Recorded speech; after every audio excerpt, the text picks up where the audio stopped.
শুরু হয়েছে কাউন্টডাউন। দিন কয়েকের মধ্যে ঘোষণা করা হবে লোকসভা ভোটের নির্ঘণ্ট। তার আগে প্রস্তুতি চূড়ান্ত করতে রাজনৈতিক দলগুলিকে নিয়ে কর্মশালার আয়োজন করেছে নির্বাচন কমিশন। রাজ্যের মুখ্য নির্বাচনী আধিকারিক মঙ্গলবার রাজ্যের 9টি স্বীকৃত দলকে আমন্ত্রণ জানিয়েছেন এই কর্মশালায়।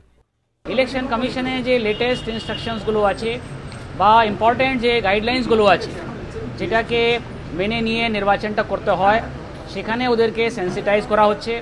আমরা ইলেকশনে যে বিভিন্ন অ্যাসপেক্টগুলো আছে, যেমন এক্সপেন্ডিচার মনিটরিং আছে, যেমন মিডিয়ার রোল আছে, যেমন পেইড নিউজ আছে, ইলেকশন করতে গিয়ে যে ক্যান্ডিডেটের এক্সপেন্ডিচারের ব্যাপারটা আছে, ক্যাম্পেইনের ম্যাটার আছে, নমিনেশন এবং স্ক্রুটিনি সংক্রান্ত বিষয় আছে, সেই সমস্ত ইম্পর্ট্যান্ট অ্যাসপেক্ট নিয়ে আজকে এই কর্মশালাটা আয়োজন করেছি।